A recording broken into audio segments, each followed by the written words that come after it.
भी टंकियों का पानी था पूरी ताकत से हमने वो पानी से आग को रोकने की कोशिश की। उसके बाद हम लोग को बैक साइड से किसी भी फायर ब्रिगेड का कोई सपोर्ट नहीं मिला।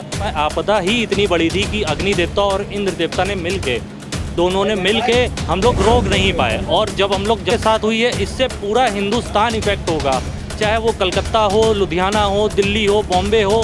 हम लोग को योगी जी से बस यही कहना है कि हम लोग को जल्द से जल्द कोई भी एक ऐसी जगह हम लोग को प्रोवाइड करा दें कि जिससे हम लोग फिर से सबसे हाथ जोड़ के हम लोग थोड़ा माल ला के हम लोग फिर से इस मुकाम पे पहुँचे, क्योंकि हमराज ने सबको बहुत कुछ दिया है। आग तो ऐसी थी कि लपटें तो उसकी इतनी ऊपर जा रही थी, देखने काबिल था।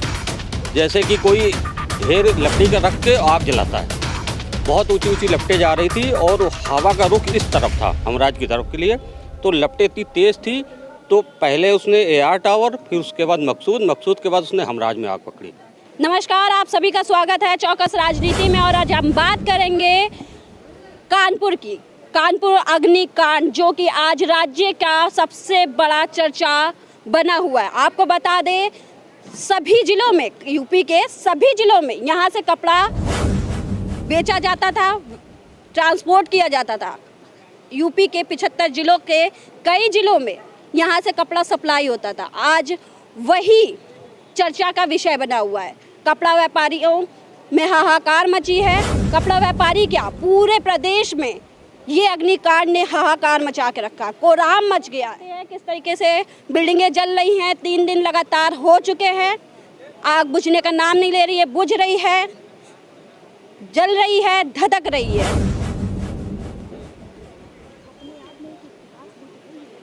अपने आप में ये एक इतिहास है कि लगातार 3 दिन से आग जल रही है, फायर ब्रिगेड इसको बुझाने में नाकाम है।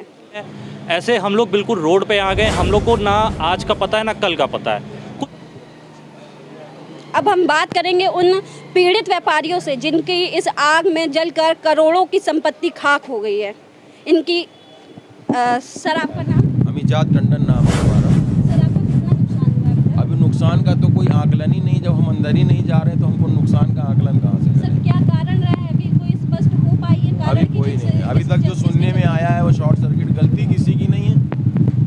आग लगना किसी की गलती नहीं होती है। अब कैसे लगी अभी तो कुछ पता ही नहीं। प्रशासन हम लोगों को अंदर जाने देगा, परमिशन देगा, प्लान बना रहा है प्रशासन कि हमारे साथ अंदर जाएगा। हम लोगों का आकलन होगा कि क्या पोजीशन है। आपकी क्या सरकार से मांग है कि इस आग के चलते आपको गोवा में अभी जैसे कि आप त्योहार है, आपके बच्चे भी हैं, फीस हो रही है, आपका इतना नुकसान हो रहा है, तो उसको लेकर आप सरकार से क्या मांग चाहेंगे, प्रशासन से क्या मुआवजा चाहेंगे कि आपकी आर्थिक स्थिति बेहतर हो सके? हम लोगों को सरकार पहले कोई जगह मुहैया करा दे जहां हम अपना व्यापार फिर से शुरू कर सकें, और जो भी मुआवजा हमारे हिसाब से बनता है, जो हमारी एसोसिएशनें बनाएंगी, उसके हिसाब से हमको मिले कि हम लोग अपना व्यापार खुद शुरू कर सकें। हम लोग सरकार से केवल इतना चाहते हैं कि जो हमारा नुकसान हुआ है वो हमको GST हमारा बचाया जाए, हमको रिटर्न की छूट दी जाए, कुछ हमें समय दिया जाए, हमको हमारे जो बिजली के बिल हैं उनके लिए हमें समय दिया जाए या छूट दी जाए कि हम लोगों को बिल न, क्योंकि हमारा तो सारा सब कुछ चला गया है। हम लोग का तो आकलन ही नहीं है कि हमारा नुकसान किस लेवल पे हुआ है।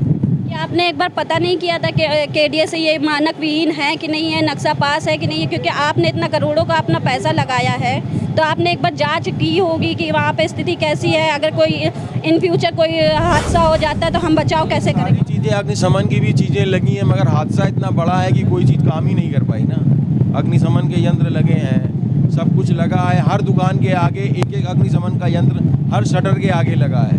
तो वो फिर जर्जर है, क्योंकि वो जब वक्त पे काम ना है वो तो जर्जर। जितना कर पाए उतना करे। आग आधे घंटे में आग सारे मार्केटों को पकड़ चुकी है। जो भी हमारे पास सिलेंडर आग को बुझाने के लिए पर्याप्त थे, हम लोग ने 4 बजे आके अपने अपने फ्लोरों पे पूरी ताकत से, जो भी टंकियों का पानी था पूरी ताकत से हमने वो पानी से आग को रोकने की कोशिश की। उसके बाद हम लोग को बैक साइड से किसी भी फायर ब्रिगेड का कोई सपोर्ट नहीं मिला।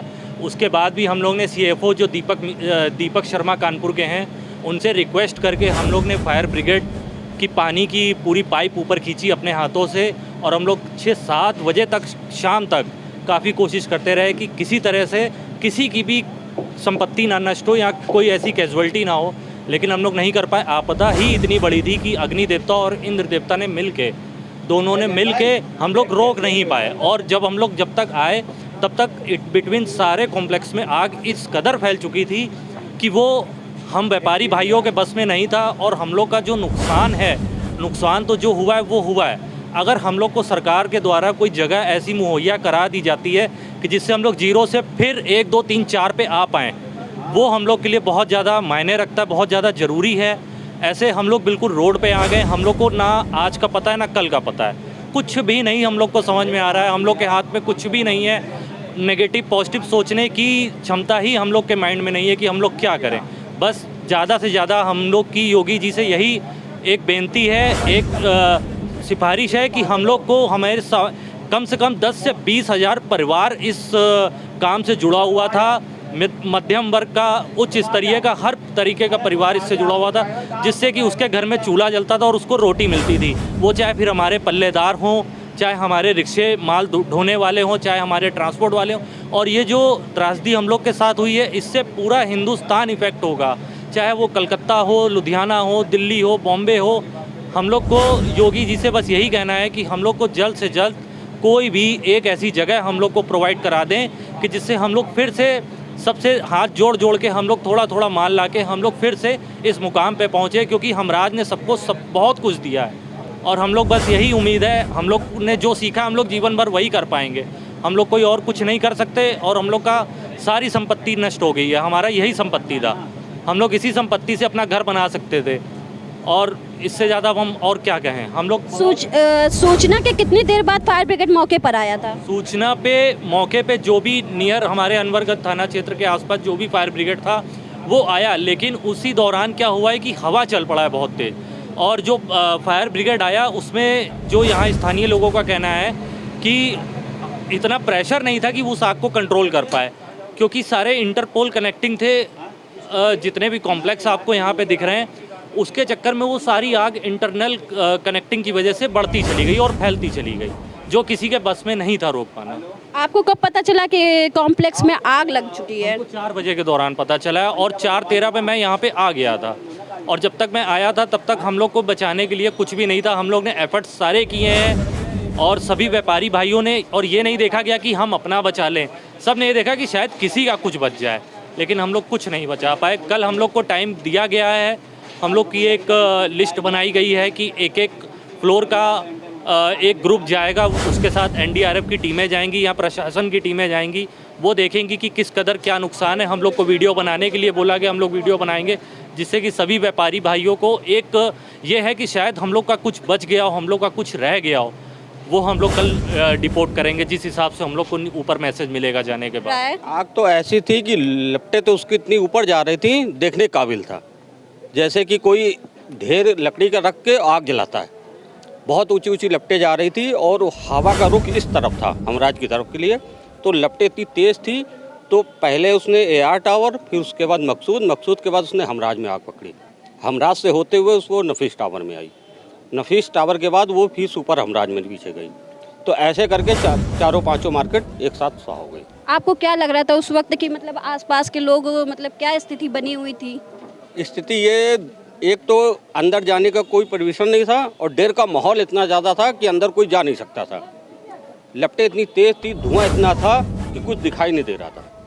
कोशिश तो की गई लोगों ने कि कुछ करें, पर कर नहीं सकते थे क्योंकि इतनी लपट थी, जो भी जाता वो हादसे का शिकार हो जाता है। लगातार 3 दिन हो चुके हैं, आग बुझ नहीं रही है, धुआं उठ रहा है। उससे लोगों को क्या परेशानी हो रही है, आसपास के लोगों को? क्योंकि धुआं उठ रहा है, लोगों को सांस लेने में दिक्कत हो रही होगी भाई। किस तरह की परेशानियों का सामना करना पड़ रहा है? भाई जाहिर सी बात है, धुआं उठेगा तो लोगों को दिक्कत तो होगी, क्योंकि भाई बहुत सा ऐसा मरीज है जो आपकी ब्लड प्रेशर का या ऑक्सीजन का कैसे भी मरीज है, तो जब सांस में धुआं जाएगा तो दिक्कत तो पैदा होगी।